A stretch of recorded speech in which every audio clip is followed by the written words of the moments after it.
Setiap hari nih, berita tentang Al-Zaitun pasti ada aja. Pondok pesantren di Indramayu ini memang menarik sih dibicarain.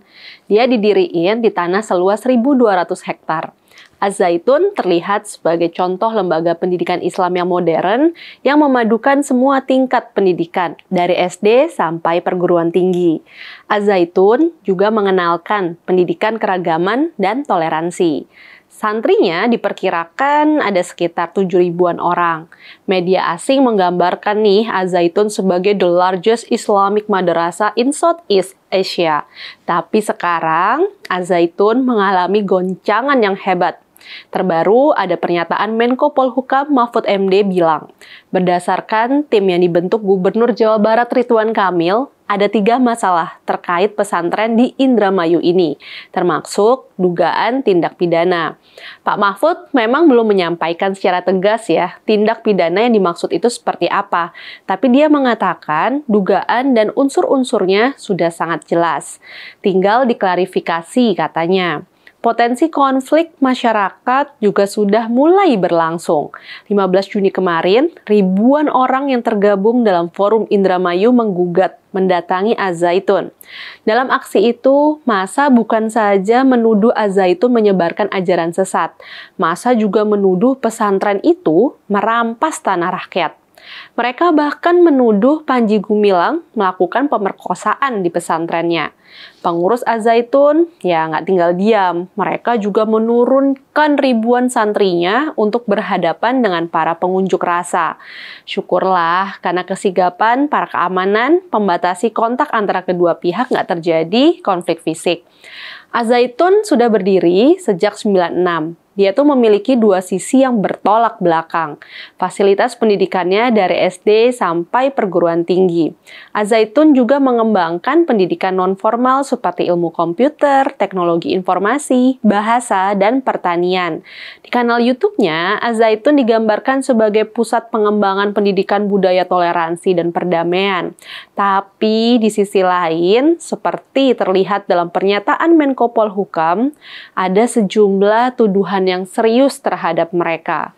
Paling tidak, ada 3 kelompok tuduhan terhadap Al-Zaitun. Yang pertama, Al-Zaitun berafiliasi dengan Gerakan Negara Islam Indonesia. Yang kedua, untuk membiayai kegiatannya, Al-Zaitun memerintahkan para santrinya untuk melakukan kejahatan seperti perampokan dan pencurian. Yang ketiga, Al-Zaitun mengadakan pendidikan Islam yang menyesatkan dan tidak sesuai dengan kurikulum pendidikan agama yang ditetapkan pemerintah. Bener nggak sih tuduhan itu? Jawabannya, ya, nggak mudah sih. Terkait NII, memang Panji Gumilang pernah menjadi salah seorang tokoh NII. Dia memang sudah tergabung dengan gerakan NII sejak tahun 78. Panji disebut sebagai Imam NII Wilayah 9 yang mencakup wilayah Jakarta, Bekasi, Tangerang, dan Banten tahun 96. Tapi Panji berulang kali menyatakan NII adalah sesuatu yang di masa lalunya. Dia udah ninggalin gerakan itu dan sudah berjanji akan memperjuangkan NKRI. Nah, pembangunan Al-Zaitun sendiri dilakukan tahun 94. Sejak saat itu, nama yang digunakan adalah Abdus Salam Panji Gumilang.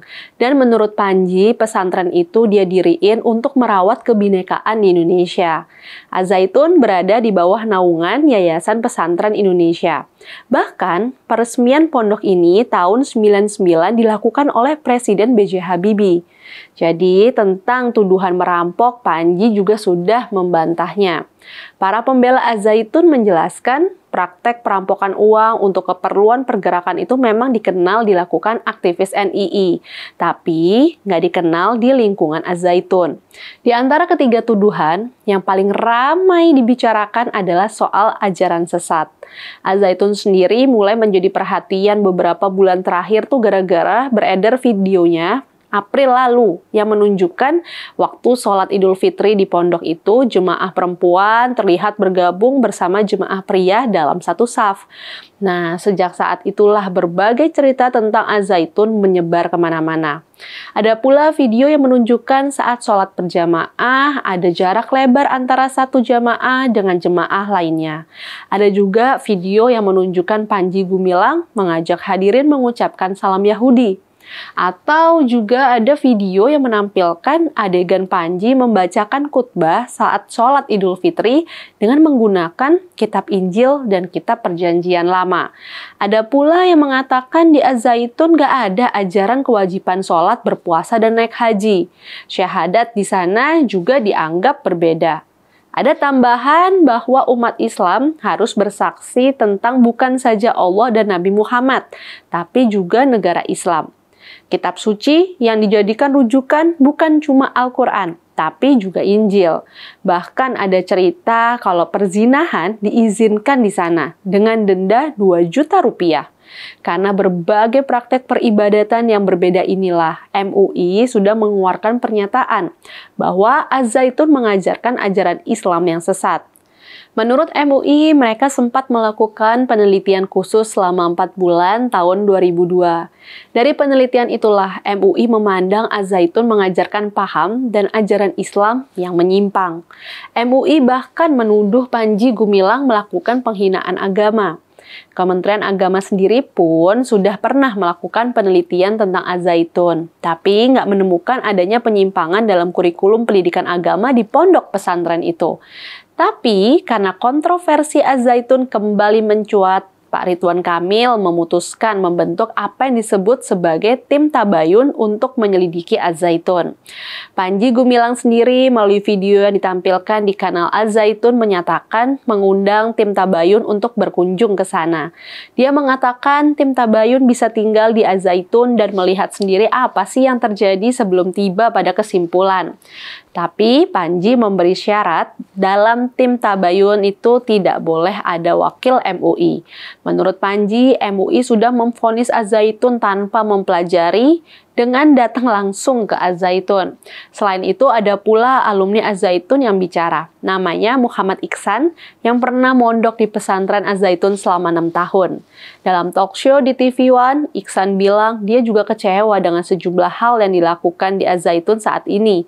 Seperti mengucapkan salam Yahudi, mengizinkan perempuan sebagai imam sholat, dan sebagainya. Tapi dia membantah sejumlah tuduhan terhadap Az-Zaitun. Menurutnya, Az-Zaitun gak ada hubungannya dengan NII. Selama dia nyantri di sana, dia gak pernah diajarkan bahwa sholat, puasa, dan haji itu gak wajib. Apalagi tuduhan bahwa di Az-Zaitun zina diizinkan bila membayar 2 juta rupiah. Menurutnya, di Az-Zaitun syariah Islam diterapkan secara tegas. Kurikulum Kementerian Agama juga diperlakukan. Nampaknya pemerintah memang sebaiknya tidak berburu-buru ya mengambil kesimpulan. Dan tim investigasi atau tabayun yang diturunkan harus serius mempelajari masalah Al-Zaitun ini. Supaya kebenaran bisa diungkapkan dan gak ada pihak yang dizalimi. Saya, Rizka Putri, undur diri.